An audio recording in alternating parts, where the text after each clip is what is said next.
Good morning. This is Jason Dean coming live at you again for another Film Fanatic show. It is 11:13 on a Tuesday morning. Pretty cold November day. It's a sunny day at least. It's been pretty nice. We've had some pretty kind of darker days lately, but so hoping it's doing good. I've been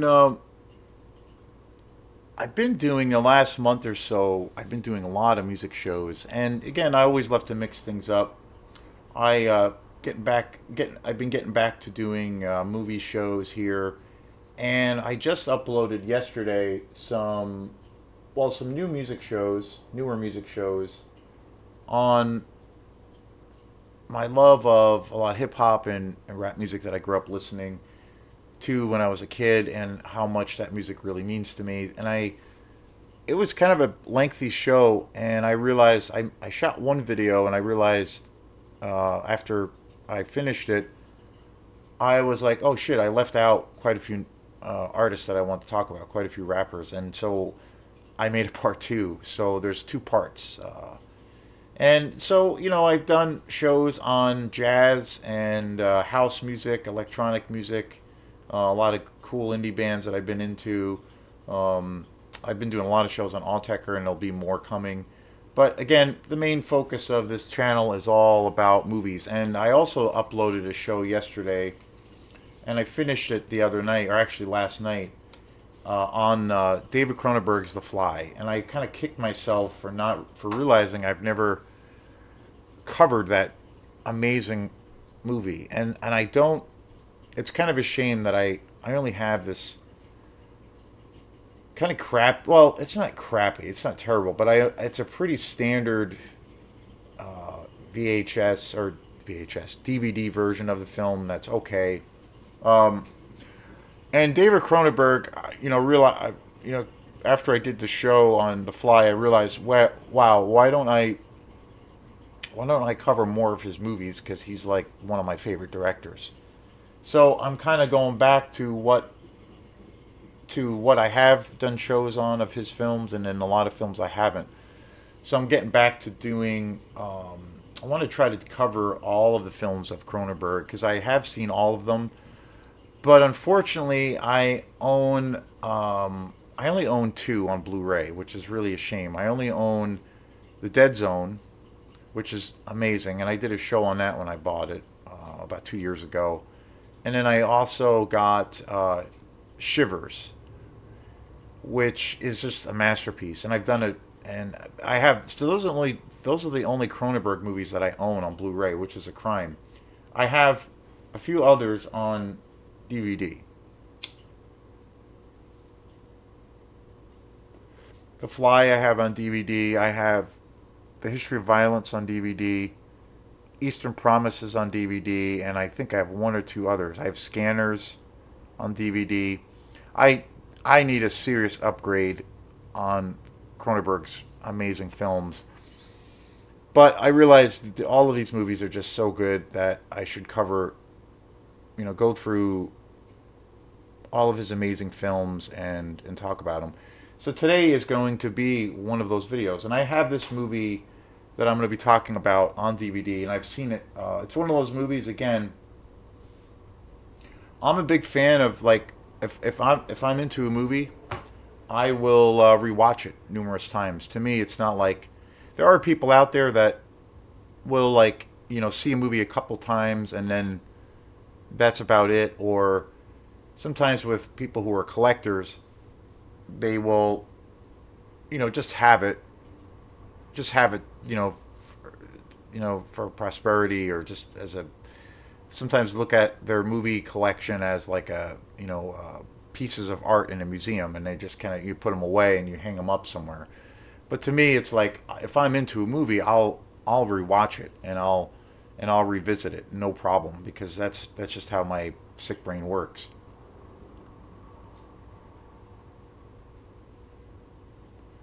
But I do that all the time. So History of Violence is one of those movies that is just such a it's a later film of David Cronenberg's film, and it's quite a bit different than most of his other films. I mean, obviously, David Cronenberg is the known as the king of body horror. even though in a lot of interviews that I've seen with him, he kind of hates that term. He hates that term body horror, and I get it. I get it because because that is a tagline or something he's attributed to pretty much all the time. And I think maybe his reasoning why he kind of doesn't like that term is maybe because it maybe paints him into puts him into a corner and into a box. But if I mean again, if I was at the caliber or if I was David Cronenberg, I would wear that as a badge of fucking honor because I mean one of the most influential directors of all time, and I always like really my favorite fusion of styles is when you have like really good science fiction or a really good science fiction element fused with like really good horror element, a really good horror element. I love science fiction horror. Like to me, that is like the greatest. Whether it's in like for a film that's a say a bigger budget Hollywood film or exploitation film. To me, that's my jam. That is like to me that's the ultimate thing. I mean again I love all kinds of movies, but I really gravitate towards movies that have a real heavy sci-fi vibe and horror elements, or fully realized, where it's literally taking so much from horror. That to me is like the ultimate fusion. That's probably my favorite. Aside, along with really good, really raw slasher films, like those two genres are basically is just so amazing to me. And so Cronenberg, like what I said when I started off with the show, saying that History of Violence is quite a bit different for his style, and it really is because I mean virtually every film he's done has had all kinds of elements of horror and sci-fi. I mean throughout his incredibly long career, all of his classic films always have those elements for the most part. And History of Violence is a very different movie. I mean, it does have what you would expect from a Cronenberg film because the violence in History of Violence is super brutal, and you could say it has body horror in it. It's brutal as all hell, and but the movie itself is essentially a kind of a gangster movie. Very very different. It's not a science fiction film. It's not a horror film. It's kind of a gritty drama, but really really violent, really action driven, and it's also the first of a few collaborations with the great actor Mortensen, or Viggo Mortensen, who worked with Cronenberg on three different films. This was the first. And this film has such an amazing cast. Ed Harris is in this movie. It's so awesome. William Hurt is so great in this. Maria Maria Ballo, who is such a great actress, is in this film as well. Uh, and again, this is a movie that I need to get an upgrade because I only have it on DVD. But I've seen this movie so many times I can't remember. And this is, I mean, and again, it came out in 2005, even though it's pretty old by today's standards. It's one of his I think that this is one of his last really good movies that he made. And it's so different, it's so fresh. His partnership with Vigo, he's done about four movies. First collaboration between Vigo Mortensen and David Cronenberg started again with this movie I'm talking about today, History of Violence, 2005, and then Eastern Promises, which is another just fantastic movie, in 2007, and also a Dangerous Method in 2011, which again is a completely different kind of a film, but awesome. I think I do own that on DVD. And then a more recent film that he did, Crimes of the Future in 2022, which is a which is a really good movie. It does suffer from um, I don't think the story is as good or is as tight as other Cronenberg films. It's a little bit it's a little bit shallow, but the movie itself is pretty good. It's got some extreme gore and it's super trippy and weird, but it's not. I don't hold it as high regard. I don't put it in the same place as a lot of his other classics. But History of Violence is just so awesome. I can't believe it came out in 2005. Like that's just wild to me. And with Viggo Mortensen, like again, I've always and William Hurt, massive fans of their work. And Vigo, I've always loved his acting.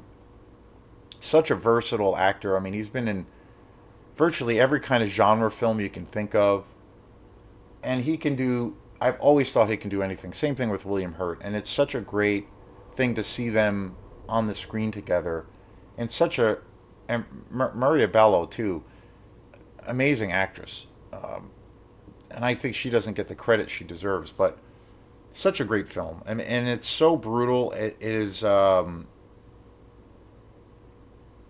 and it's again, it's a film that is so different than anything else he's done before, and it doesn't, again, he doesn't. David Cronenberg has a very obviously a very specific kind of style, and usually when you watch a Cronenberg film, you can tell it's a Cronenberg film because usually there's always some kind of like heavy psychological element to his work, and of course there's always, for the most part, some kind of really great fusion of science fiction elements and horror elements. Perfect, where they're all those elements are just perfectly in symmetry or just lined up in a perfect way. And he always has.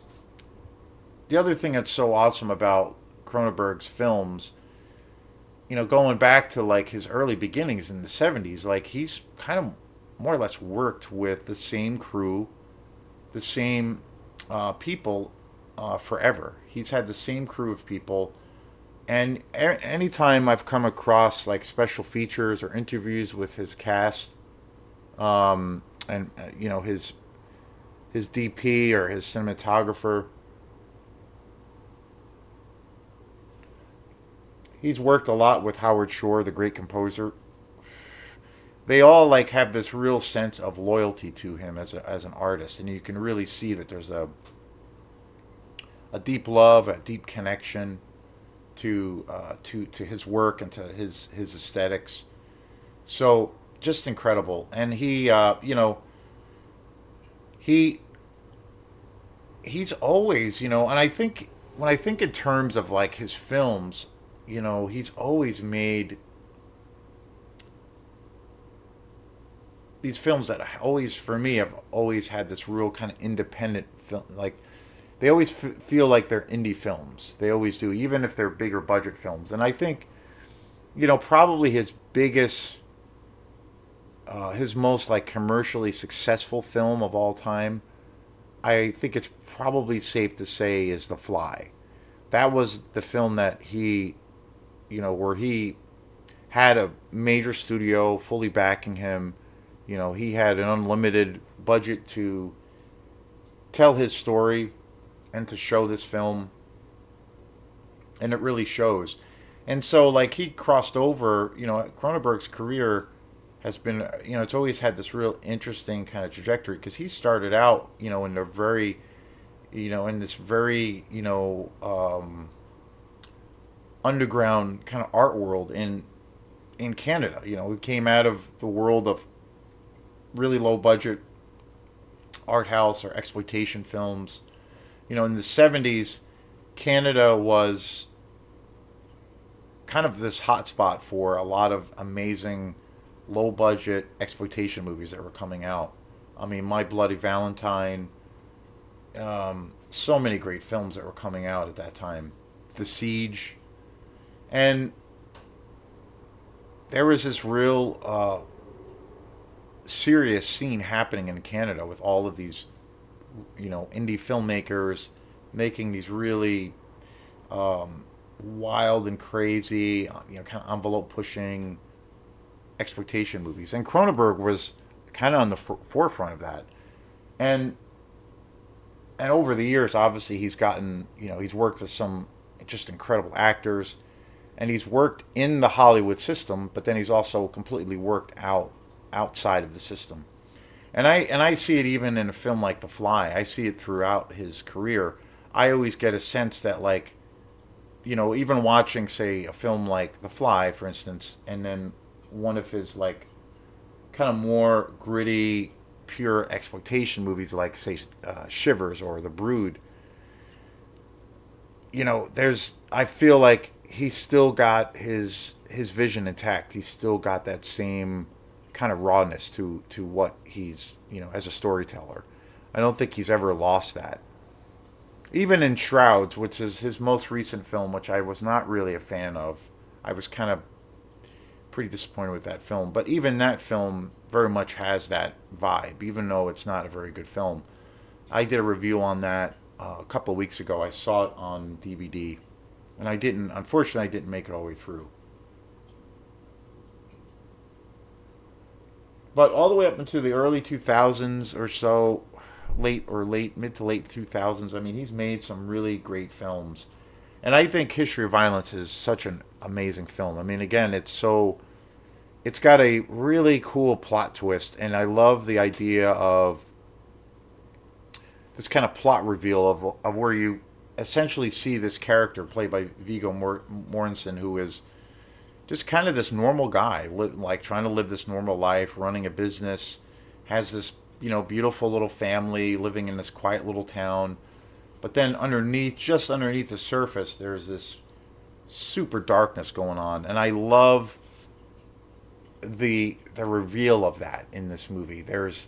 And you don't see it coming. And again, it's a movie I've seen so many times, and I think this movie is so well crafted and so well done that every time I see it, every time I watch it, The History of Violence, it's still a surprise to me with that big shift of where you see, really where what his character is capable of, and then his really dark past, and then that big giant reveal and that kind of switch. The light goes off or the light goes on. It still gets me every time. It still, like, surprises me, and it's shocking. The violence in the movie is super shocking too. It's probably one of his most violent movies, even though it's a total departure from any other style that he's done. So yeah, I can't recommend History of Violence. I think that it's such a badass movie. It's a very satisfying movie. There's something really satisfying about it, but it's brutal as hell. I don't think it's a movie that is talked about enough. I definitely need to get an upgrade. I need to get an upgrade on pretty much all Cronenberg films. I mean, he's always been one of my favorite directors. The Fly was the first of his films that I ever saw, and ever since that movie, I just took a massive deep dive, and I've seen all of his films. A few I have not seen in a very, very long time, which I do want to see, but I do want to do a review on them because they are amazing. But A History of Violence is, as far as, even though it came out in 2005, it's one of his later films at this point. But I think it's one of his best films, and I never hear this movie talked about at all. Most people will talk about, and rightfully so, people will always talk about, like, Videodrome and the Fly and Scanners, and those are just, they're masterpieces. But I think History of Violence is just as good, and it's a little bit more of one of his contemporary films.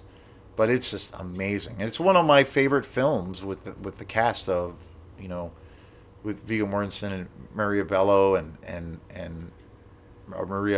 and William Hurt. It's just an incredible cast, amazing film. So please check it out. History of Violence, such an underrated David Cronenberg film, and such a different kind of a film for him. So thanks again, and we will see you next time. Peace.